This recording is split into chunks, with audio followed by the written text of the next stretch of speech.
बोलो श्री प्राणनाथ प्यारे की जय।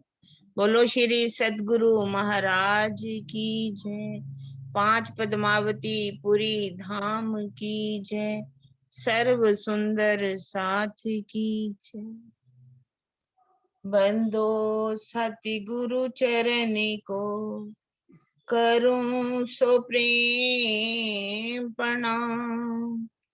अशुभ हरन मंगल करन धनी श्री देव चंद जी नाम।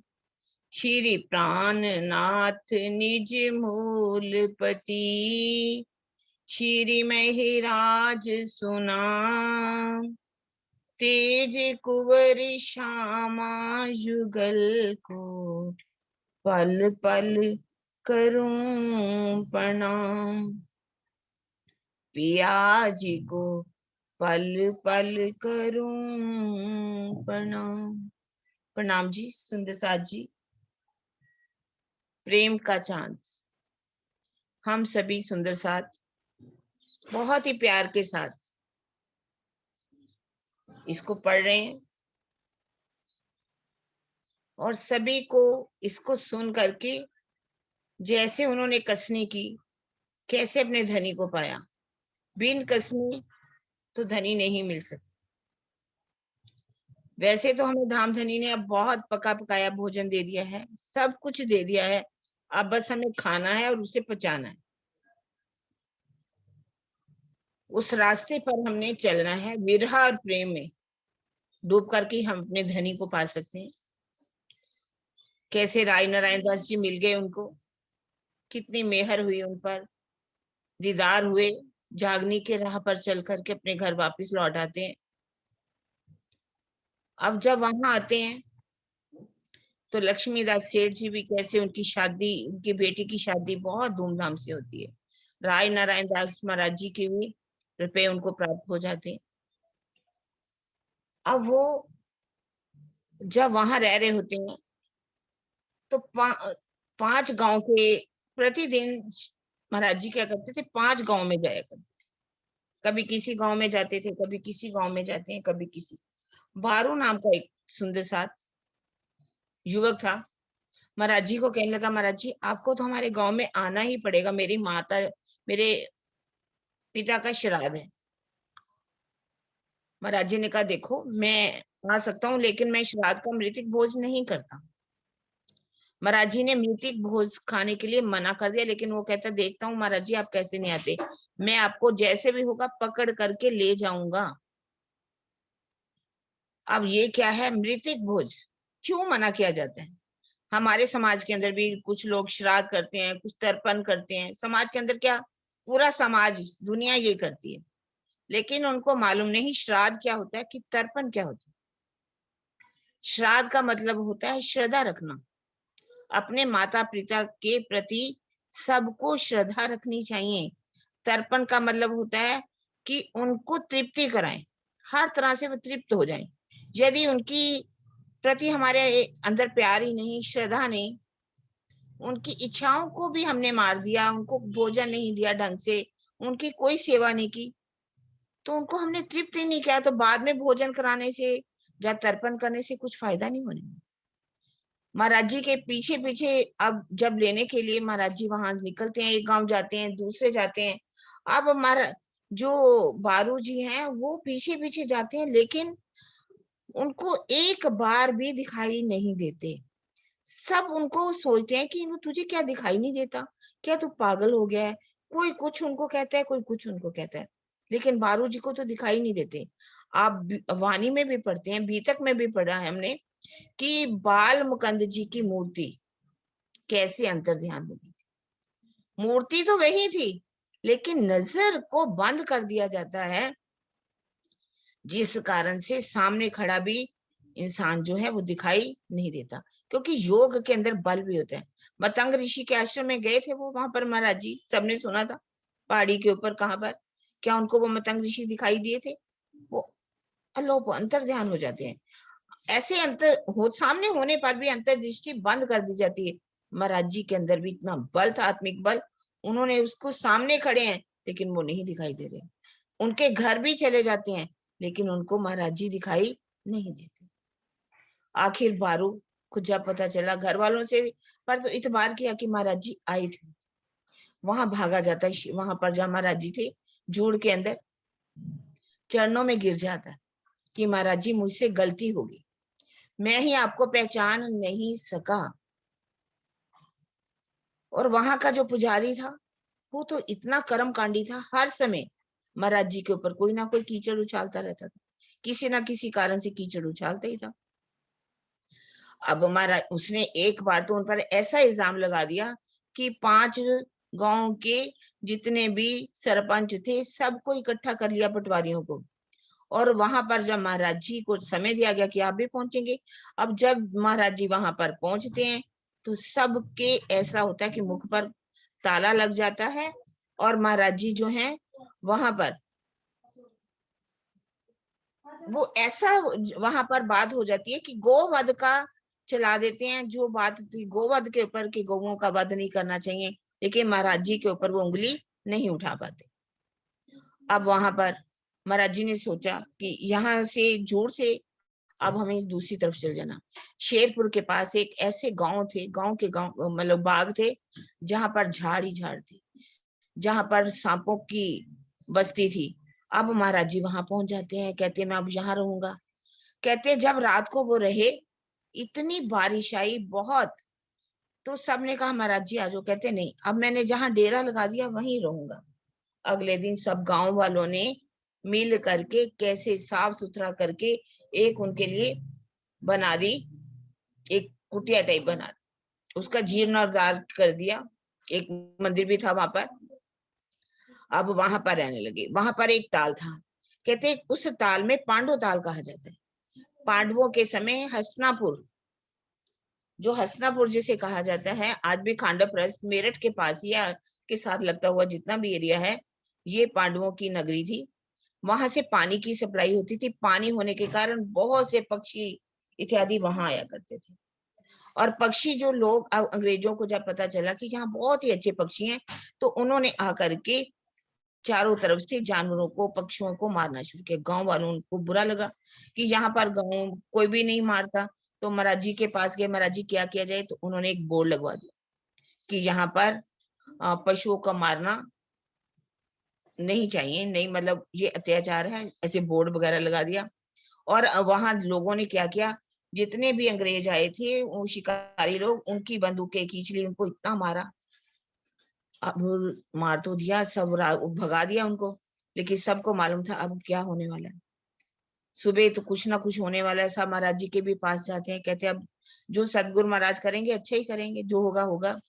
अगले दिन चारों तरफ से गांव वालों को घेर लिया पुलिस ने, जो मिला, बच्चा मिला, बूढ़ा मिला, पकड़ पकड़ करके सबको अंदर बंद कर दिया। सबके ऊपर मुकदमा चला। सब ने नाम किसका ले दिया, महाराज जी का नाम ले दिया। हमने तो महाराज जी के कहने पर बोर्ड लगाया था, हमें महाराज जी ने मना किया था।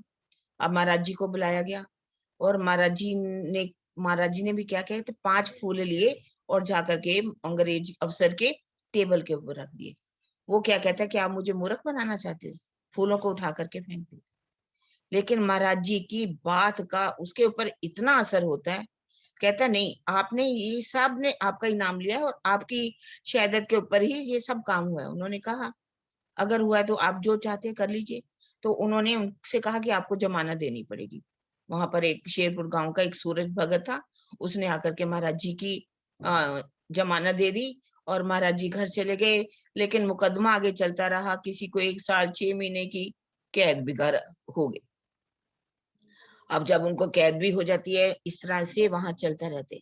अब महाराज जी कैसे जाते हैं अपने सोनगिरी में, 1000 मील की पैदल चल करके सतगुरु महाराज के दर्शन करते हैं, और वहां से वाणी को लेकर के आते हैं। वाणी को कैसे लेकर के आते हैं, सिर पर रख करके। कितना चले, अकेले वाणी को लेकर के आए हैं।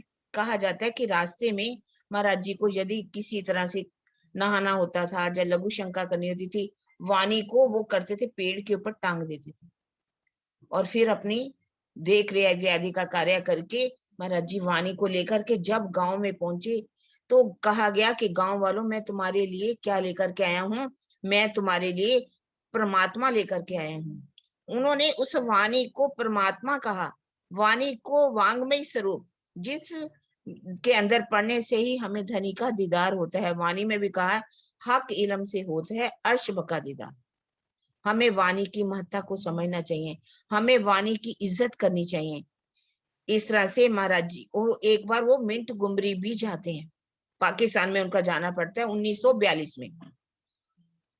और वहां जाकर के पाकपटन ये मशहूर है यहाँ के, और मिंट गुमरी में जाते हैं। वहां सबको कहते हैं, जहां जहां जाते हैं, ये प्यारे सुंदर साथ जी, आप इसे छोड़ दीजिए और पंजाब की तरफ उधर आ जाइए, उधर आ जाइए। सबने कहा, महाराज जी कहाँ, इतना हमारा बिजनेस चल रहा है, काम चल रहा है, कैसे जा सकते हैं। महाराज जी तो कह करके आ गए। इसको आप अगर बीतक की घटना से जोड़ें, कि बीतक में जब उदयपुर में जाते हैं तो वहां के सभी लोगों को, सुंदर साथ को भी सारा सामान भी बांट देते हैं और कहते हैं कि आप यहाँ से छोड़ करके चले जाइए। लेकिन सुंदर साथ ने उस समय भी वहां नहीं माना था, और उदयपुर के अंदर चारों तरफ से सैनिकों ने कैसे घेर लिया, किसी का हाथ कटा, किसी का पांव कटा, कैसे कृपाराम जी पाती लेकर के मंदसौर में आते हैं और वालो वीरा रस के प्रकरण उतरते हैं। यही हाल यहाँ पर हुआ। वहां से सुंदर साथ को किस तरह से भागना पड़ा। जो कभी करोड़पति थे, अरबपति थे, आज वो लिखा हुआ है कि एक भीख के, कभी किसी से चने खा करके मांगते, किसी ने टुकड़े मांग मांग कर खाए। कैसे सुंदर साथ वहां से आए, और पर उन्होंने, सुंदर साथ ने, अभी कस्तूरी लाल सेठिया जी का नाम भी आया, उन्होंने वाणी को ले लिया, अपने बच्चों को भले ही छोड़ दिया। कहा, बच्चे नहीं मैं उठाऊंगा, लेकिन मैं वाणी को लेके आऊंगा। और वो लेकर के आए। किस तरह से महाराज जी ने सबके लिए अपना पूरा खोल दिया, भंडार खोल दिए। ये कहा कि कोई सुंदर सा ये नहीं कहेगा कि ये चीज खत्म हो गई। और वहां पर महाराज जी ने कैसे सुंदर साथ की सेवा की, पूरी पूरी रात। इसको हम आगे पढ़ेंगे।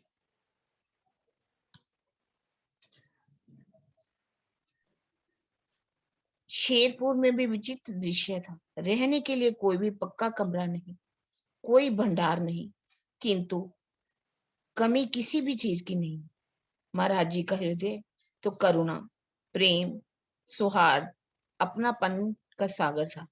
हजारों सुंदर साथ ने शेरपुर के उस बाग को अपना निवास बनाया, वृक्षों की छाया को ही अपना घर बना लिया।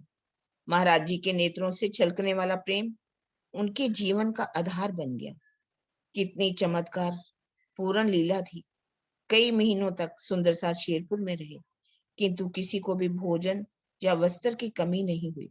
कपड़ों और कंबलों की सेवा करने वाले स्वयं सेवकों को महाराज जी का स्पष्ट आदेश था, तुम केवल देते जाओ, भंडार में ताक झाक नहीं करना, कितना बचा है, ये भी नहीं सोचना कि आगे क्या होगा। श्री राज जी के भंडार में कभी कमी नहीं आती। महाराज जी का कथन अक्षरशः सत्य हो। और वास्तव में यदि कोई सेवा करे तो सोचना चाहिए कि सेवा देनहार कोई और है, देत रहन दिन रहन, वो भरम मुझ पर करें, ताक से नीचे नैन। जो जिसको सेवा करनी चाहिए, हमें दिल खोल करके सच्चे दिल से प्रेम से सेवा करनी चाहिए। यदि हम सेवा करते हैं महाराज जी से, जी हमने सीखना है। कभी महाराज जी रात्रि को घूमने सुंदर साथ के बीच में निकलते। यदि कोई सुंदर साथ किसी कारणवश चादर नहीं ले पाया होता है, ठिठुर कर सो रहा होता था, तो महाराज जी चुपचाप उसे अपनी ही चादर उड़ा देते। ऐसा प्रेमी दृश्य बहुत कम ही देखने को मिलता। सभी सुंदर साथ ने अपने विवेक चक्षुओं से ये देख लिया कि इस प्रकार का प्रेम कोई भी सामान्य महात्मा या महंत नहीं दे सकता। निश्चित ही इस तन के माध्यम से धामधनी अपनी आत्माओं की जागनी करा रहे हैं। सतगुरु महाराज के आशीर्वाद से बहुत थोड़े ही समय में सुंदर साथ अपने पैरों पर खड़े हो गए।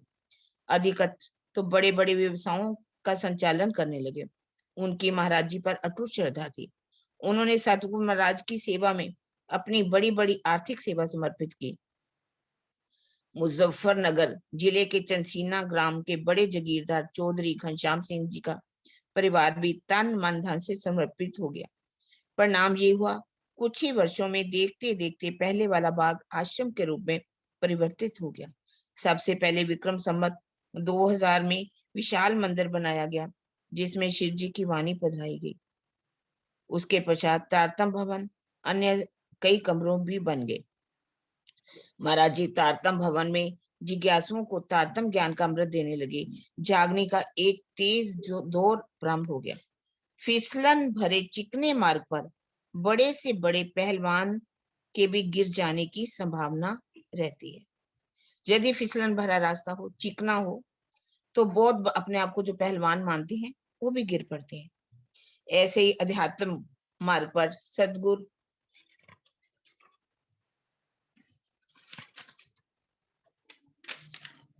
के निर्देशन और धनी की कृपा के बिना बड़े से बड़ा व्यक्ति भी फिसलकर खाई में गिर जाता है। यदि किसी को मार्ग निर्देशन देने वाला कोई ना हो, धनी की कृपा ना हो, पैसे वाला कितना भी हो, शक्तिशाली कितना भी हो, वह भी फिसल करके खाई में गिर जाता है। क्योंकि महाराज जी का सबसे बहुत प्रेम था। जो भी उनके पास बैठता उठता नहीं था, भले ही पूरी रात जागते रहते, इतना जागते कि उनको अपने घर की भी सुध नहीं रहती थी। इसलिए उन्होंने जहाँ पर मार्ग निर्देशन की बात की गई है कि किस तरह से मार्ग निर्देशन में ही बड़े बड़े कार्य होते हैं। आगे पढ़िए माया जी।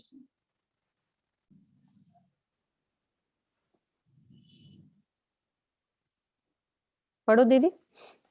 पेज पेज बताइए ना दीदी।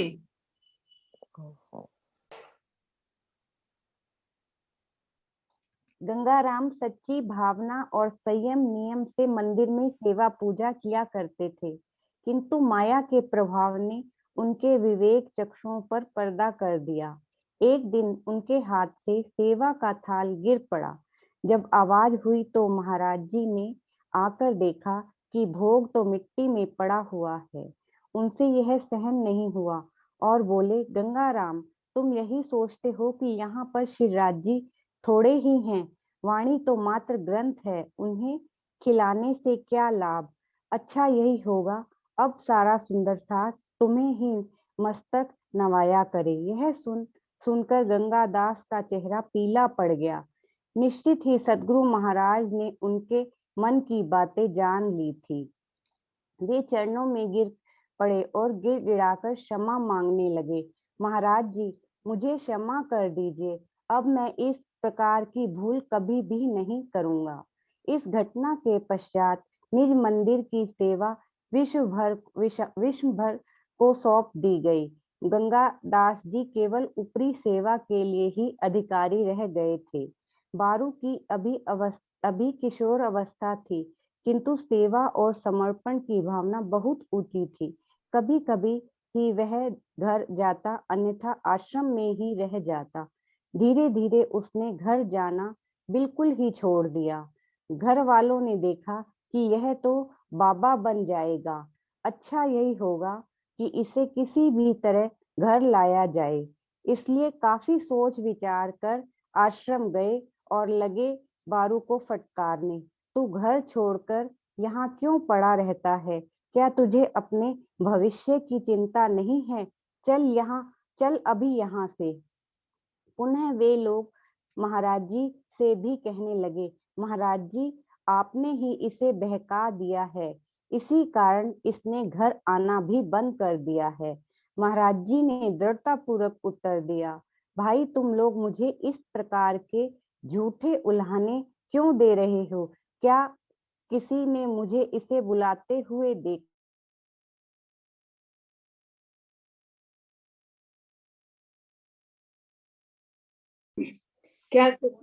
क्या किसी ने मुझे इसे बुलाते हुए देखा है? क्या इसे लेने के लिए आज तक कोई गया भी है? इसको यहाँ रहने के लिए कौन कहता है? तुम इसे ले जाओ, मुझे इसकी कोई भी आवश्यकता नहीं है। यह सुनकर घर वाले चुप तो हो गए, किंतु बारू को जबरन हाथ पकड़कर ले गए। घर जाते ही उन्होंने हाथ में घास काटने की दांती पकड़ा दी और कहा कि पशुओं के लिए चारा काट लाओ। परिवार के रिश्ते स्वार्थ पर आधारित होते हैं। प्रायः किसी को किसी से सच्चा प्रेम नहीं होता। उन्हें एक दूसरे के आत्मिक कल्याण की चिंता भी नहीं होती, बल्कि वे तो उसे अपने आर्थिक स्रोत का मात्र साधन मानते हैं। प्रतिष्ठा और अपने अहम की तुष्टि के लिए ही पारिवारिक लोग किसी को भी भक्ति और वैराग्य की राह पर नहीं चलने देते। इसका करना है। करो करो, पूछना नहीं, करो। परिवार के जो रिश्ते हैं वो सिर्फ स्वार्थ पर ही चलते हैं। वो तो कहते हैं कि हमारा काम करी जाए, और उनको ये नहीं पता कि उन्होंने अपने जीवन कल्याण के लिए भी कुछ करना जरूरी है। बारू घास तो काट रहा था, किंतु एक मिनट उसका मन। Sudarshan aunty, 1 minute. हाँ जी। अच्छे से सुंदर साथ जी इसका वो करो, अनीता दीदी इसका आप अच्छे से कोटेशन का करो, हमें शिक्षा बहुत मिलती है इससे। खोलो इसको अनीता दीदी, आप खोलो। हाँ जी। प्रणाम जी सुंदर साथ जी। इस कोटेशन का भाव ये है कि हम पूरा दिन अपने परिवार के लिए काम करते हैं और परिवार के लोगों को सुख भी मिलता है और हमें भी उनसे सुख मिलता है। ये जो अरस परस के रिश्ते होते हैं ये सारे कुछ पाने के लिए ही होते हैं। हर कोई चाहता है कि दूसरा उसे कुछ, भले ही वो आर्थिक सहायता है या वो शारीरिक श्रम है या मानसिक संतुष्टि है, वो सारा लेना देना जो भी होता है एक स्वार्थ के विहित ही होता है। लेकिन जब जहाँ तक आत्मिक साधना, आत्मिक प्रगति की बात होती है, तो अगर कोई परिवार का सदस्य आत्मिक प्रगति की तरफ जाता है, उसको लगता है कि परिवार से थोड़ा सा समय निकाल के मैं अपनी आत्मा की संतुष्टि के लिए, परमात्मा से जुड़ने के लिए कुछ करता हूँ, तो उनको लगता है, परिवार वालों को लगता है कि उनकी प्रतिष्ठा और अहम को चोट लग रही है और वो उसको वहां जाने से रोकने की कोशिश करते हैं। वैसे सुंदर साथ जी हमेशा नहीं होता, लेकिन प्रायः होता है, ज्यादातर होता है। भक्ति और वैराग्य की तरफ जाने से परिवार वाले अक्सर मना करते हैं। ठीक है सुदर्शन आंटी आगे लो। बारू घास तो काट रहा था, किंतु उसका मन आश्रम में महाराज जी के पास था।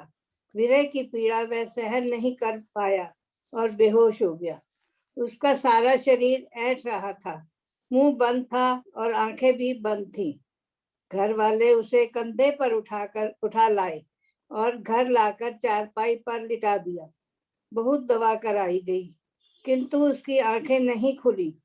जब 3 दिन तक यही हाल रहा तो घर वालों ने आकर महाराज जी से प्रार्थना की कि हे महाराज, बारू को यहाँ से ले जाना हमारी बहुत बड़ी भूल थी। आप हमें क्षमा कर दीजिए। एकमात्र आपकी कृपा से ही वह ठीक हो सकता है। उसे ठीक कर दीजिए। यह सुनकर महाराज जी ने गंगाराम के हाथों अगरबत्ती और चरणामृत भिजवाया। जैसे ही गंगाराम ने उसका मुख खोलकर चरणामृत डाला, उसे आंखें खुल गई। गंगाराम तुरंत आ गए, किंतु थोड़ी देर के पश्चात बारू को लेकर उसके चाचा भी आ गए और बोले, महाराज जी, आपने इस शिष्य को अपने पास रखिए और मेरे से जो भूल हुई उसे क्षमा कर दीजिए। महाराज जी ने उत्तर दिया, जो आश्रम में धनी की सेवा के लिए आता है उसका स्वागत है, किंतु जो जाना चाहे वह जा सकता है। मुझे इसकी चिंता नहीं है। बारू पुनः अपनी सेवा में लग गया। कभी कभी घर जरूर चला जाता था, लेकिन महाराज जी के प्रेम रूपी पिंजरे में कैद हो गया था। एक बार महाराज जी ने श्री राज जी को भोग लगवाने के लिए बहुत ही स्वादिष्ट हलवा बनवाया। थोड़ी देर के बाद ही महाराज जी ने देखा कि हलवे को निश्चित जगह से अलग कहीं छिपा कर रखा गया है। महाराज जी ने अपने मन में यह निश्चित कर लिया कि यह जांच करनी है कि ऐसा कौन सा व्यक्ति है जो राज्य को भोग लगाने से पहले ही उसे झूठा करने का दुस्साहस करना चाहता है। ऐसा सोचकर वे अपने आसन पर आकर बैठ गए।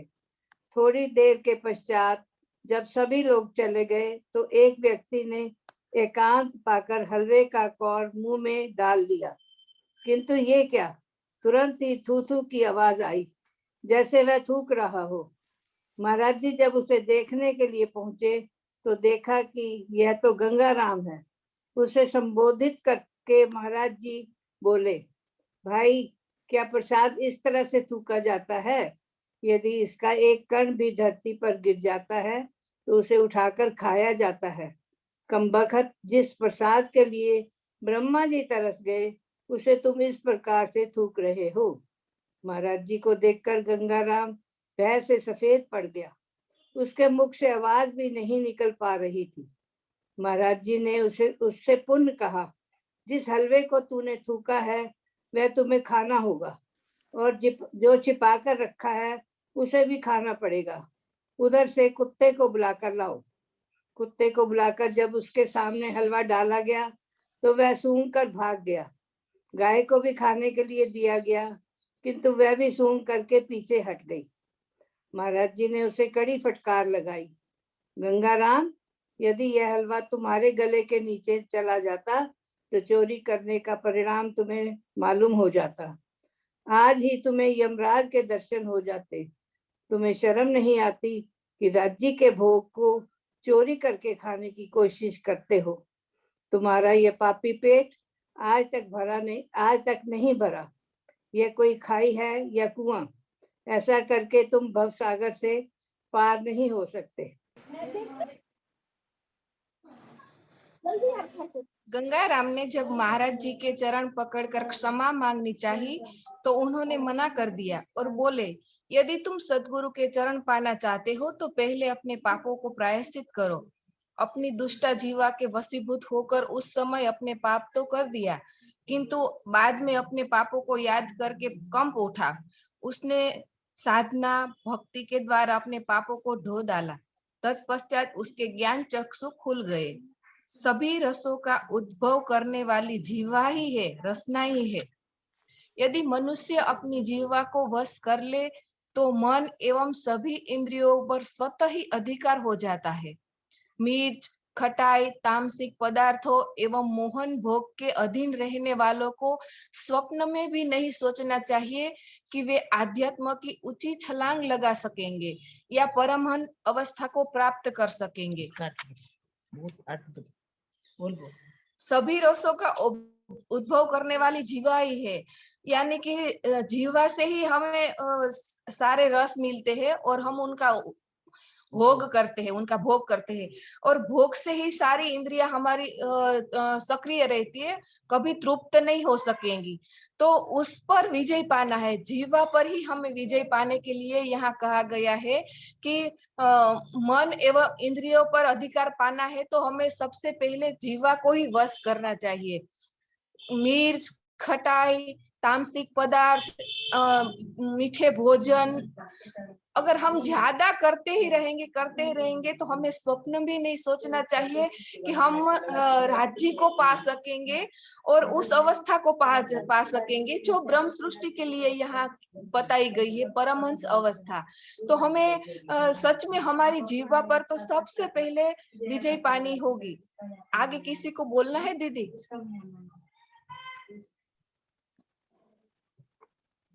बारू जब अपने घर गया, एक बार बारू जब अपने घर गया तो वो घर वालों ने उसे बुरी तरह फटकारा और बोले, तू आश्रम पर क्यों जाता है? अब तू यदि जाएगा तो तुम्हारी हड्डियां तोड़ देंगे।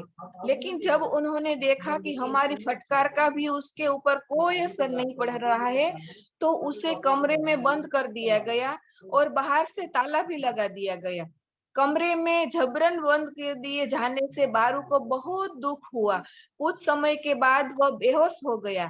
शरीर की स्थिति ऐसी हो गई जैसे कि नाड़ी बंद हो गई हो।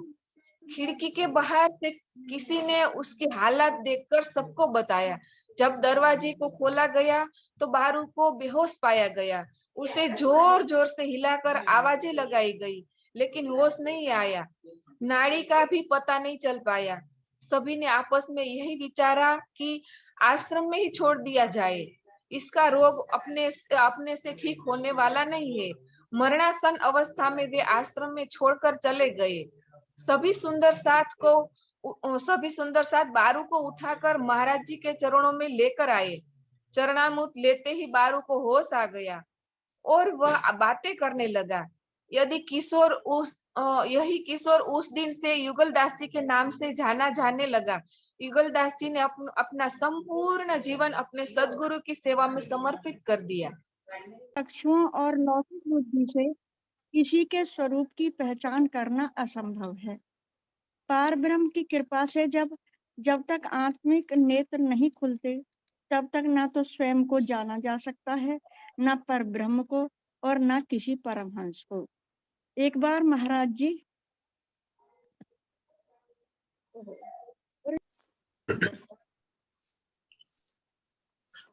बाह्य चक्षु और लौकिक बुद्धि से किसी के स्वरूप की पहचान करना असंभव है। पार ब्रह्म की कृपा से जब तक आत्मिक नेत्र नहीं खुलते, तब तक ना तो स्वयं को जाना जा सकता है, ना पार ब्रह्म को, और ना ही किसी परमहंस को। कहने का तात्पर्य ये था कि बारू जी को शायद अंदर से इतना पहचान लिया गया था, और यहाँ पे इस कोटेशन का एक्चुअल मीनिंग ये है कि हम बाहर की नजरों से और यहाँ की स्वप्न की बुद्धि से किसी के स्वरूप को पहचान करना असंभव है। बाहर के स्वरूप से तो एक सिंपल साधु महात्मा के रूप में ही महाराज जी नजर आते थे, लेकिन अंदर उनके जो स्वरूप था, पार ब्रह्म का स्वरूप था, वो शायद यहाँ की नजर से संभव नहीं था।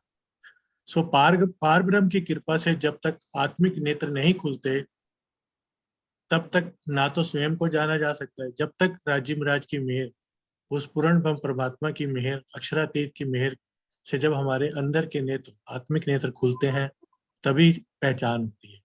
और उस नेत्रों को पार ब्रह्म की कृपा से ही वो खुलते हैं। तब तक अगर वो नहीं खुलते, तब तक ना तो स्वयं को जाना जा सकता है, और ना ही पूर्ण ब्रह्म परमात्मा को, और ना ही किसी परमहंस को। जैसे कि शेरपुर वाले महाराज जी की पहचान अंदर के नेत्र खुलने से कोई कोई पहचान कर पाया। ऊपर का प्रसंग बारू जी के बारे में, जो बाद में महाराज जी जुगलदास के रूप में निकले, बने, तो उनको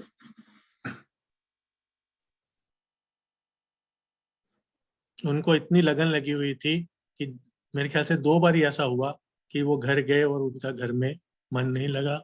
और मुझे याद आ रहा है, बीतक में भी एक ऐसा प्रसंग है, धनी देवचंद्र जी का, जब वो भागवत का सुनने जाते थे, तो उनको इतनी लगी थी उस चर्चा की, कि वो इतने ज्यादा बीमार होने के बावजूद भी जब उनके माता पिता ने रोक दिया, तो उन्होंने घर में ही अपना श्वास एक तरह से छोड़ सा दिया। सारे वैद्य भी बुलाए, तो वो तब भी वैद्य ने कहा कि अब ये काढ़ा पी के जाएंगे नहीं, लेकिन उनकी आत्मा तो उस चर्चा सुनने के लिए तड़प रही थी। तो उन्होंने बोला कि अगर तुम मुझे नहीं जाने दोगे, तो मैं तो यहीं पे अपने श्वास छोड़ दूंगा।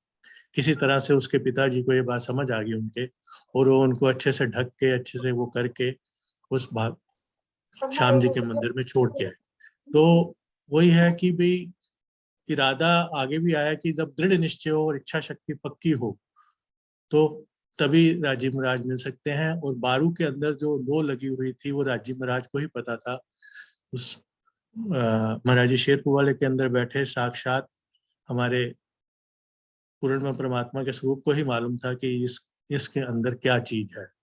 तो इसलिए उनको बार बार यहाँ पे लाने पे ही वो ठीक हो पाते थे, और उसके आगे की जीवनी सब जानते। प्रणाम जी। ईसरपड़ी के रहने वाले सुंदरलाल ने भरत सिंह के सामने एक शर्त रख दी, यदि तुम आज मुझे महाराज जी के दर्शन करा दोगे, तो मैं समझूंगा कि महाराज जी पूर्ण सद्गुरु हैं, अन्यथा नहीं। दर्शन न होने की स्थिति में मैं यही मानूंगा कि महाराज जी के बारे में चमत्कारी लीलाएं केवल गढ़ ली गई हैं, जो सत्य नहीं है। हाँ जी, दीदी कुछ कहना है? दीदी कुछ कहना है?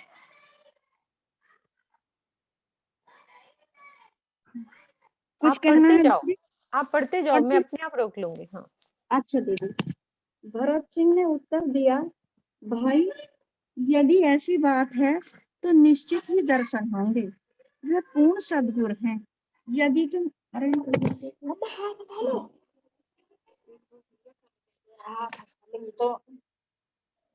चला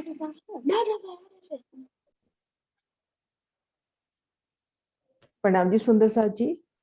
भरत सिंह जी ने उत्तर दिया कि भाई यदि ऐसी बात है तो निश्चित ही दर्शन होंगे। वे पूर्ण सद्गुरु हैं। यदि तुम श्रद्धा पूर्वक अपने दिल में उनका ध्यान करोगे तो निश्चित ही तुम उनके दर्शन पाओगे। भरत सिंह जोश में कह तो गए थे, लेकिन उनके मन में भी घबराहट थी। यदि दर्शन नहीं हुए तो वे क्या मुख दिखाएंगे। उन्हें भी मालूम था कि महाराज जी कहीं बाहर गए हुए हैं और पूर्व कार्यक्रम के अनुसार उनका लौट आना संभव नहीं लग रहा था। अब तो भरत सिंह अपने मन में सद्गुरु का जप करने लगे। उनके मन में भय और घबराहट बढ़ती जा रही थी और मन ही मन में दर्शन दो की रट लगाते जा रहे थे और आंखों से आंसू की झड़ी लगी हुई थी। उधर सुंदरलाल ने देखा कि महाराज जी तो बाहर गए हैं, तो वे निश्चिंत हो उठा कि अब तो वे किसी भी स्थिति में नहीं आ सकेंगे। अपने विजय के उन्माद में वह बहुत कुछ जलाने वाली बातें सुनाने लगा, किंतु भरत सिंह क्या करते, चुपचाप सुनने के लिए मजबूर थे। भरत सिंह की आत्मा ने प्रार्थना की, हे सद्गुरु महाराज आ जाइए, दर्शन दीजिए, दर्शन दीजिए। यदि आपने मेरी पुकार नहीं सुनी तो मुझे नीचा देखना पड़ेगा। मैं सुंदरलाल के सामने मुख दिखाने योग्य नहीं रहूंगा। समय तेजी से बीता जा रहा था। भरत सिंह ने समय काटने के लिए शोष का बहाना बनाया और सुंदरलाल को थोड़ी प्रतीक्षा करने के लिए कह दिया और भरत सिंह शोष के बहाने वहां पर बैठ गए जहां से मार्ग दिखता था। सतगुरु महाराज वहीं से गुजरा करते थे और वे टकटकी लगाकर देखने लगे। इतने में सतगुरु महाराज आते दिख पड़े। अब तो भरत सिंह जी को कहाँ बैठना था, वे जल्दी से उठे ताकि स्वच्छ होके सतगुरु महाराज के दर्शन कर सको। जैसे ही वे सुंदरलाल के पास पहुंचे तो सुंदरलाल ने कहा, भाई अब मैं घर जाना चाहता हूँ। यदि दर्शन होना होता तो अब तक हो गया होता। भरत सिंह जी ने मन ही मन हंसते हुए उत्तर दिया, भाई अब आप ही बताओ मेरे बस में क्या है। आना तो उन्हें है ही, मैं अपनी बात हारने के लिए लज्जित हूँ। अब आप शौक से जा सकते हो। मैंने तो बहुत कठिनाई से उन्हें समझा है, अब आप भी उनको समझ जाओगे। जैसे ही सुंदरलाल घर से बाहर निकलने के लिए दरवाजे की ओर बढ़े, सामने सतगुरु महाराज को देखकर ठिठक गए। महाराज जी तुरंत बोल पड़े, क्या बात है भाई सुंदरलाल, आपका हाल तो ठीक है ना, आपने कैसे मुझे याद किया। और ये सुनते ही सुंदरलाल अत्यधिक लज्जित होकर महाराज जी के चरणों में गिर पड़े। उनके मुख से कोई भी शब्द नहीं निकल सका। उनका अहंकार समाप्त हो गया और उन्होंने महाराज जी की कृपा और लीला का प्रत्यक्ष अनुभव किया। तो सुंदर साथ जी यहाँ पर आया कि किस तरह से अपन दिल से धनी को पुकारे, अपने सतगुरु महाराज को पुकारे तो उनका दीदार तो निश्चित होना ही है। यहाँ पे प्रसंग दूसरा है, लेकिन उस शोभा को भी अपन लेवे कि किस तरह से अपन दिल की गहराइयों से धनी को पुकारे तो उनके दर्शन अवश्य ही हमें होंगे। जैसे जैसे जागनी कार्य में वृद्धि होती गई, बाहर से आने वाले सुंदर साथ की संख्या भी बढ़ती गई। महाराज जी की प्रेम से हर कोई खिंचा चला आ रहा था। ठीक है।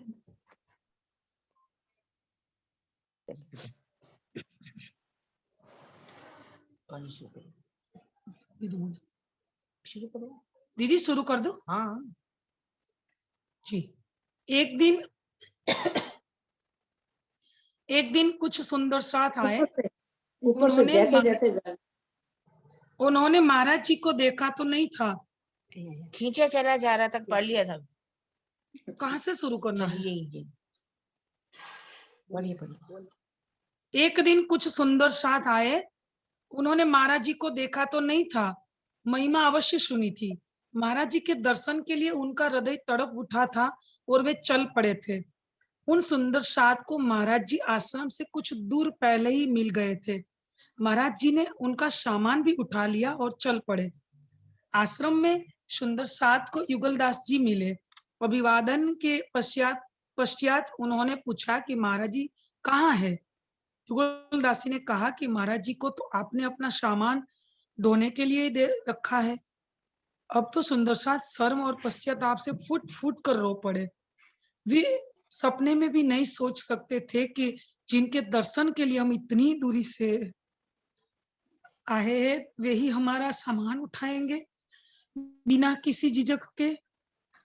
विनम्र फिर बताया कि विनम्रता का स्तर ही महानता के स्तर को दर्शाता है। योगीराज श्री कृष्ण का याज्ञनिक ब्राह्मणों के चरण धोना, जूठी पतले उठाना तथा अर्जुन का रथ हाँकना और ईशा का गोडियों के घाव धोना और बुद्ध का मलमूत्र से सने हुए अपने वृद्ध शिष्यों को नहलाना, यही सिद्ध करता है कि इन महापुरुषों में विनम्रता का गुण अपने चरम पर था। जलूस में आगे चलने, पहले स्नान करने एवं बैठने हेतु उच्च आसन के लिए विवाद खड़े करने वाले काशाई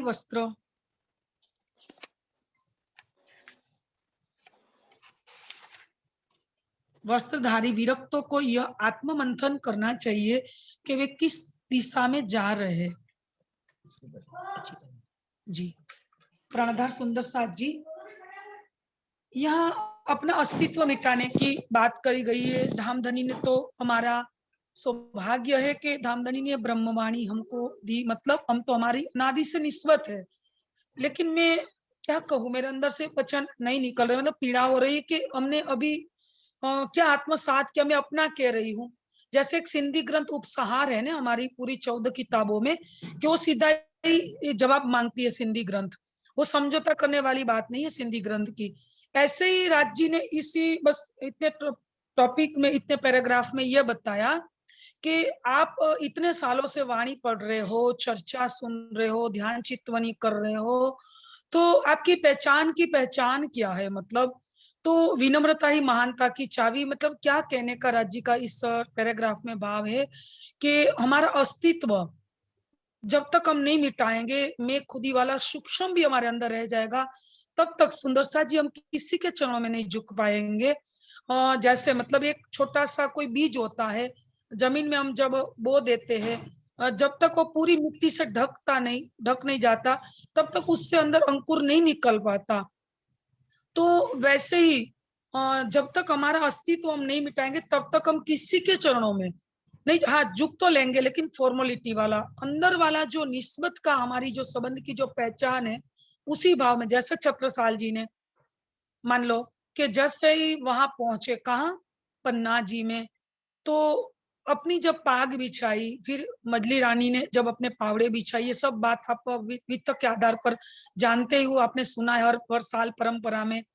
मैं इतना ही कहूंगी इसी विषय पे कि सुंदर साथ जी, छत्रसाल जी ने पाग क्यों बिछाई। जितना महान व्यक्ति होता है ना, उतना ही झुका हुआ होता है, यही तो पहचान है। बस मैं तो इतना ही समझती हूँ, मेरे अपने पर मैं ले रही हूँ। अब सब सुंदर साथ अपनी आत्म को स्वयं पूछे कि पाग क्यों बिछाई, क्या और कोई कपड़े नहीं बिछाए, कोई चादर नहीं बिछाई, या कोई दरी नहीं बिछाई, कोई कारपेट, कुछ नहीं, गलीचे, अपनी पाग क्यों बिछाई। मैं इतना ही कहूंगी कि उसी विषय पे कि बस मेरा कुछ नहीं इस ब्रह्मांड में, मेरा अपना अस्तित्व ही मैंने खत्म कर दिया। धनी जो है, मैं तो तुम्हारी कियल, जैसे इंद्रावती ने किया, धनी मैं तो तुम्हारी कियल, ये वचन कब निकलते हैं। और एक बात कहूं कि मैं खुदी का जो प्रकरण है खिलवत में, उसी में भी धामधनी ने क्या बताया कि मैं बिन मैं मरे नहीं, मैं को मारना मैं, इन विध में को मारिए जो विविध इनसे, और मारिया कहिया काढ़िया कहिया, कहिया हो जुदा, यही मैं खुदी टले तो बाकी रहिया खुदा। मतलब हमारे अंदर सूक्ष्म भी बना रहेगा ने। तो जैसे छत्रसाल जी ने, तो यही तो अभी तक हमको रहनी बता रही है कि छत्रसाल जी ने पाग क्यों बिछाई, और जाके बोल दिया कि यही टीका, यही पावड़ो, यही न्योछावर आए, प्राणनाथ के दिन पर छत्ता बलि बलि जाए। वही तो जैसे इंद्रावती ने बोला कि धनी मैं तो तुम्हारी कियल। सुंदर सा जी, हम तो सिर्फ बोल देते कई बार कि भाई मैं कुछ नहीं हूँ धनी, जानो तो राजी रखो, जानो तो दलगीर। लेकिन हम ये चौपाई को सार्थक नहीं किया अभी तक, चरितार्थ नहीं कर पाए जो छत्रसाल जी ने किए। जैसे इंद्रावती ने अपना सब कुछ, मैं एक बात कहूँ, समर्पण और त्याग की नींवी फाउंडेशन तैयार करती है। जब तक हमारी नींव में जब समर्पण और त्याग नहीं होगा, तब तक महानता की जो हमारा स्तर है वो कैसे हम दिखा पाएंगे मतलब प्रैक्टिकल हम नहीं चल पाएंगे। तो यहाँ देखो बड़े महाराज जी की जीवनी जो हम अभी इतने शायद अंतिम ये चल रहा है, तो जीवनी में हमने क्या समझा, मतलब हम सब अपने को पूछे कि हमने क्या जाना उसी जीवनी के माध्यम से, कि हमको क्या रहना, कैसे रहना चाहिए, कैसा हमारा उच्च आचरण। में कई बार चर्चा में भी बताती हूँ कि देखो सुखदेव जी कैसे मतलब उसका जीवन रहा, और आप सब समझते हो शास्त्रों के आधार पर ऐसे महापुरुष जो स्वामी विवेकानंद, रामकृष्ण परमहंस, हमारे पूज्य डोंगरे जी महाराज जी, कई बार मैं उसकी बात भी सुनती हूँ। तो जो भागवत कथाकार थे, एक में बेहद के एक अधिकारी जीव की बात कर रही हूँ, उसी के अंदर जो इतना समर्पण और त्याग था, तभी तो देखो ब्रह्मवाणी भी नहीं थी, और कहाँ परमधाम इस दिशा को वो नहीं पाए थे, तो भी अपना समर्पण, अपना त्याग। मीराबाई देखो, नरसिंह मेहता देखो, जिस तत्व की उसने पहचान कर ली, उसी को तो पता ही नहीं है परम तत्व या बेहद का तत्व है। तो भी कितना समर्पण, कितना मतलब त्याग है, तो हमारे अंदर क्या कुर्बानी होनी चाहिए। तो ये महाराज जी की जीवनी से सुंदर सा जी यही समझना, यही विचार है कि बस हम किस स्तर पे है, बस किस अवस्था पे है, तो महाराज जी ने ये चल के दिखा है, इन्हें पगले आपण चालिए। बस मैं तो इतना ही कहूंगी। और कोई पढ़ ले जी। सतगुरु पूरा मेरे ना दूं जी। मीनू पढ़े जाओ। राजनारायण दास जी के सदगुरु महाराज श्री राजनारायण दास जी के धाम गमन का समय नजदीक था। उन्होंने बार बार महाराज जी को याद किया, किंतु परिवार या किसी भी अन्य संसारिक संबंधी से मिलने की कोई इच्छा नहीं प्रकट की। सूचना पाकर महाराज जी सोनगीर पहुंचे। महाराज जी को आया हुआ देखकर नारायण दास जी बहुत प्रसन्न हुए। उन्होंने जागनी के संबंध में कुछ निर्देश देकर विक्रम संवत 1996 वैशाख सुदी अष्टमी दिन मंगलवार को अपनी लीला छिपा ली। सतगुरु का विछोह बहुत कष्टकारी होता है, किंतु जागने के लिए उनके आदेश को शिरोधार्य करके महाराज जी ने सब कुछ सहन कर लिया। महाराज जी के निकटवर्ती सुंदर साथ ने महाराज जी के प्रति नारायण दास जी के समान ही श्रद्धा भावना रखी, क्योंकि उन्हें विदित था कि सदगुरु महाराज उसी तन से लीला कर रहे हैं। विक्रम संवत 2010 सन 1948 1954 में घटना हुई। अबोहर निवासी अमरलाल सेठी जी की बुआ श्रीमती अवंती देवी रहा करती थी।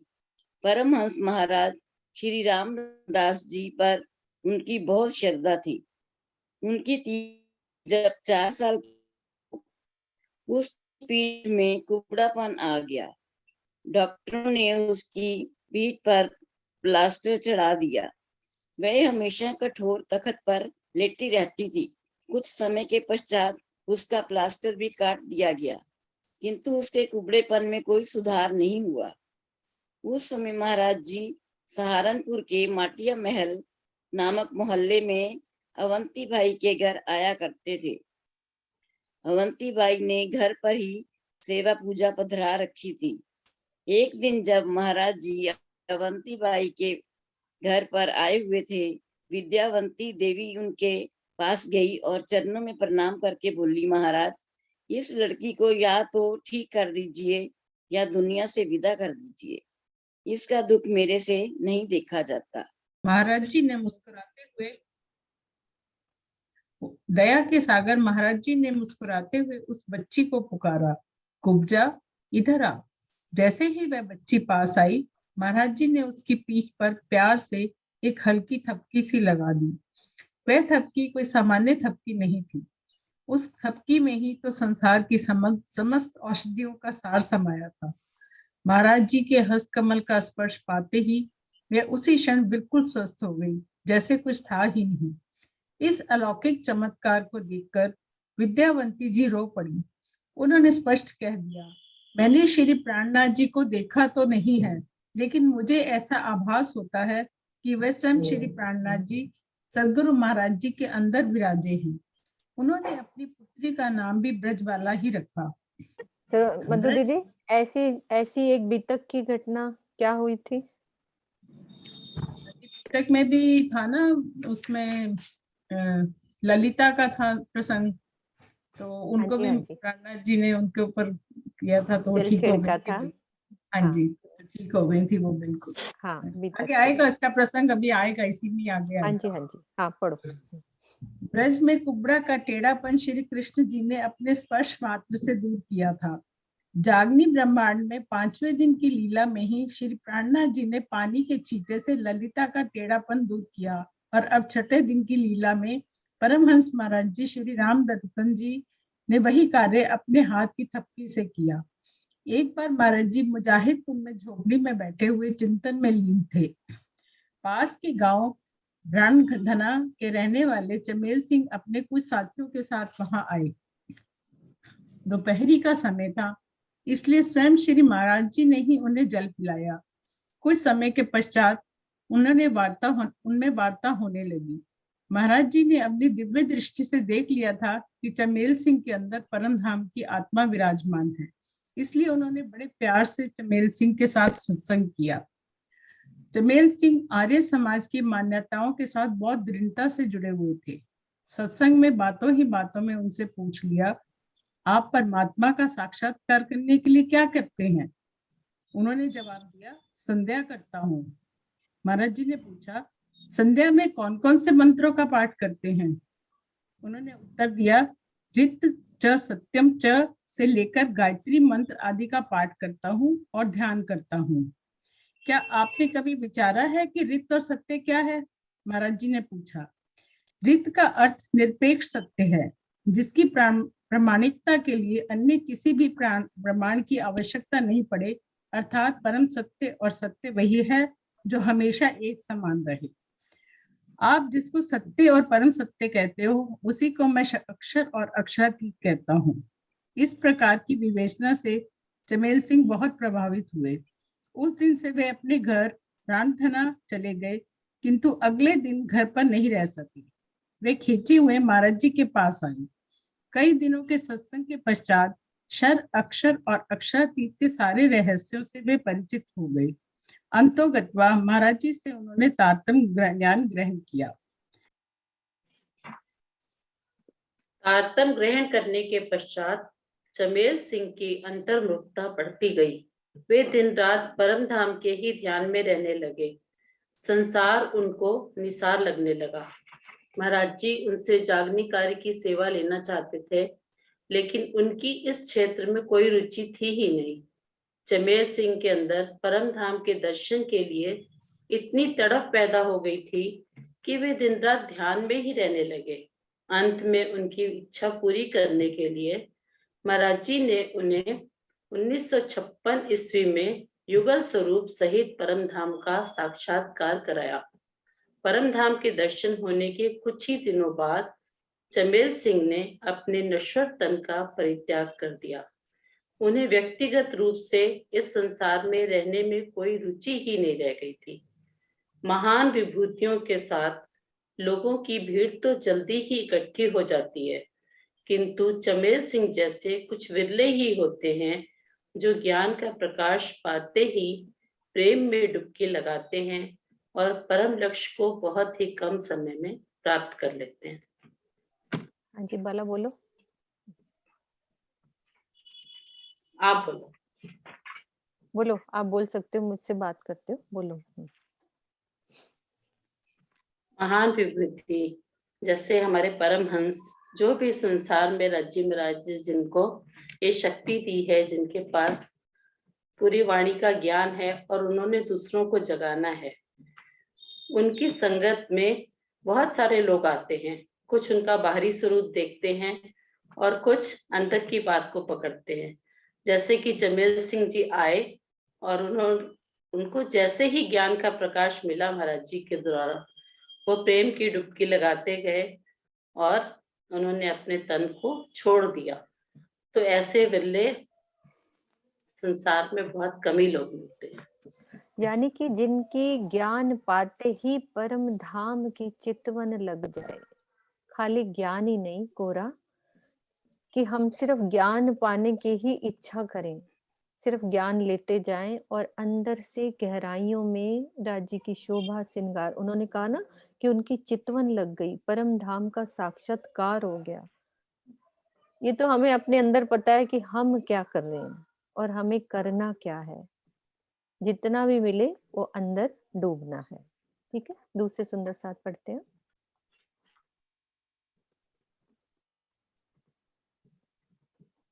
जी, प्रेम ही जीवन का सार है। प्रेम भक्ति से रहित जीवन निरर्थक है। सम्मान की चिंता करने वाला प्रेम से दूर ही रहता है। इसमें प्रेम के बारे में बताया है कि हमारे जीवन में बस प्रेम ही प्रेम होना चाहिए।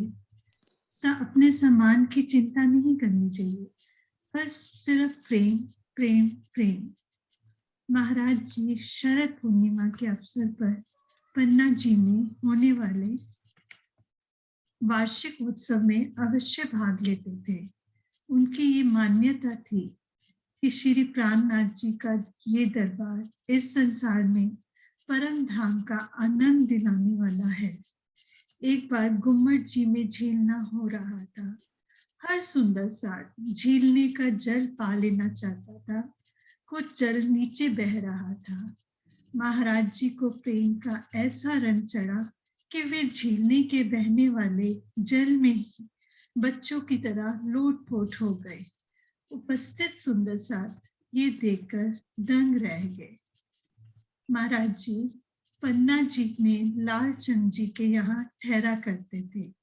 सन 1956 ईस्वी में से पहले पन्ना जी में लंगर की कोई अवस्था नहीं थी। लंगर की व्यवस्था ना होने के कारण सबको अपना अपना भोजन अलग बनाना पड़ता था, जिसमें अनमोल समय नष्ट हो जाया करता था। महाराज जी ने सबसे विचार विमर्श करके लंगर चालू करवाया, जिसमें गरीब से गरीब सुंदर साथ भी सरलता से भोजन पा सके और अपने कीमती समय से अन्य कार्यक्रम का लाभ ले सके। सन 1956 में विजयदशमी के दिन से शुरू हुआ लंगर आज भी अबाध गति से प्रति वर्ष चल रहा है। शरद पूर्णिमा महोत्सव की त्रयोदशी का दिन था। पद्मावतीपुरी धाम में सुप्रसिद्ध विद्वान श्री किशुन दास अपने पोते बाबूलाल जी के साथ खीजड़ा मंदिर की ओर जा रहे थे। रास्ते में महाराज जी मिल गए। महाराज जी ने श्री किशुन दास जी को प्रणाम किया। प्रणाम जी महाराज जी, प्रणाम जी। चलिए महाराज खीजड़ा मंदिर। हाँ हाँ अवश्य चलिए, मैं आ रहा हूँ। किशुन दास जी अपने पोते के साथ आगे चल दिए। दोनों ही तेज गति से चले जा रहे थे। रास्ते में श्री किशुन दास जी अपने पोते बाबूलाल जी को समझा रहे थे, बेटे ये जो महाराज रास्ते में मिले थे तुम इन्हें साधारण आदमी ना समझना। हम लोग इनसे बहुत पहले चले हैं, किंतु देखना ये वहां पहले से पहुंचे हुए मिलेंगे। दोनों जब वहां पहुंचे तो वही हुआ जो श्री किशुन दास जी महाराज जी ने कह रखा था। परमहंस महाराज दोनों को वहीं बैठे हुए दिखाई दिए। बाबूलाल जी ये देखकर दंग रह गए, लेकिन छोटी आयु होने के कारण पूरा पहुंचने के रहस्य से अनभिज्ञ रह गए। प्रणाम जी। देश के विभाजन के पश्चात पाकिस्तान से भारत आने वाले सुंदर साथ में कुछ ऐसे युवा थे जिन्होंने महाराज जी को अपने जीवन का सर्वस्व मान लिया था। इनमें प्रमुख थे सर्वश्री जगदीश चंद्र जी आहूजा, प्रकाश जी, मेहर चंद गिरधर, चंद्र प्रकाश भगत, राम गोपाल ग्रोवर, जयचंद गिरधर, हरिचंद गिरधर, राजकृष्ण ग्रोवर, शीतल प्रकाश और चमनलाल सिढ़ाना आदि। इस युवा वर्ग की सेवा भी विचित्र थी। शेरपुर में होने वाले भंडारे की तैयारी यह युवा वर्ग अपने हाथों से फावड़े और सिर पर टोकरे उठाकर पूरा दिन शारीरिक श्रम करता था, तो रात को अपने सतगुरु महाराज को रिझाने के लिए भजनों से समा बांध देता था। महाराज जी बीच में बैठकर सबको अपना दुलार बांटते थे। रात्रि का यह कार्यक्रम दीवानों की महफिल के नाम से जाना जाता था। जगदीश जी तो अपनी सेवा में इतना तन्मय हो जाते थे कि उन्हें खाने पीने तक की भी सुध नहीं रहती। कभी कभी तो खाने के लिए महाराज जी को स्वयं कहना पड़ता। एक बार जगदीश चंद्र जी ने बहुत लंबे समय तक भोजन नहीं किया। जगदीश जी के तेज तरार स्वभाव के कारण सुंदर साथ उनसे भोजन के लिए कह नहीं पाता था। अंत में उन्होंने महाराज जी से कहा कि वे ही जगदीश जी को खाने का आदेश दें। महाराज जी ने जगदीश जी को बुलाया और बोले, भाई जगदीश, तुम भोजन क्यों नहीं कर लेते? अब तो जगदीश जी भोजन करने बैठ गए। यह क्या, रोटी पर रोटी आती गई, जगदीश जी खाते गए। धीरे धीरे रसोई घर का बचा हुआ सारा भोजन खा गए। 2 आदमी बनाने के लिए बैठे, लेकिन वे भी परेशान से हो गए। अंत में वे लोग महाराज जी के पास गए और बोले, महाराज जी, आप ही कुछ कर सकते हैं। जगदीश जी तो सारा का सारा भोजन ही खाते जा रहे हैं। महाराज जी ने भोजन मंगवाकर अपने मुंह में एक छोटा सा कौर डाला। महाराज जी के खाते ही जगदीश जी का पेट भर गया। उन्होंने डकार ली, बोले कि अब मेरा पेट भर गया, मुझे अब भोजन की आवश्यकता नहीं है। महाराज जी द्वारा की हुई यह विचित्र लीला महाभारत कालीन उस घटना से मिलती जुलती है जिसमें श्री कृष्ण जी द्वारा एक अन्न का दाना खा लेने से दुर्वासा जी तथा उनके 10,000 शिष्यों का पेट भर गया था। महाराज जी ने उन सुंदर साथ को बुलाया और बोले, भाई जगदीश, तो मेरा लोहे का घोड़ा है, वह क्या खाता है, उसकी चिंता तुम्हें नहीं बल्कि उसको करनी पड़ती है, जिसकी वह सेवा करता है। तुम लोग बीच में हस्तक्षेप मत किया करो। उस दिन से सुंदर साथ ने जगदीश जी के भोजन के बारे में कभी भी कोई बात नहीं चलाई। जगदीश जी दिन भर फावड़ा चलाते, जिससे उनके पैरों में जख्म बन जाते। रात को उन जख्म भरे पैरों में औषधि बांध लेते और सवेरे पुनः सेवा में लग जाते। इस प्रकार उन्होंने अपने जीवन को ही सेवा में बना लिया। एक बार महाराज जी ने जगदीश जी को किसी अति आवश्यक कार्यवश इलाहाबाद भेजा। जगदीश जी को ट्रेन में चढ़ाने के लिए चंद्र प्रकाश भगत जी आए। जगदीश चंद्र जी ने चंद्र प्रकाश जी से आग्रह किया कि वे अपने कार्यालय में छुट्टी के लिए आवेदन पत्र नहीं दे पाए थे, इसलिए वे अवश्य ही इस आवेदन पत्र को कार्यालय तक पहुंचा देवे।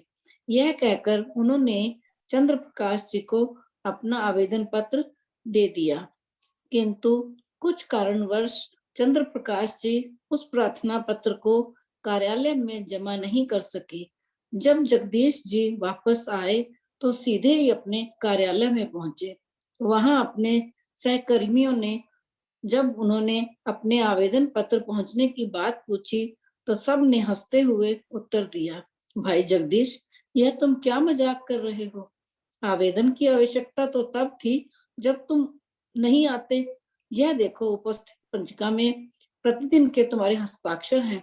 तुम तो प्रतिदिन हमारे साथ काम करते थे, फिर कैसे तुम्हें मजाक करने की सूझ रही है? कि घबराते हुए वह यह प्रश्न पूछ रहे हो, मेरा आवेदन पत्र पहुंचा था या नहीं।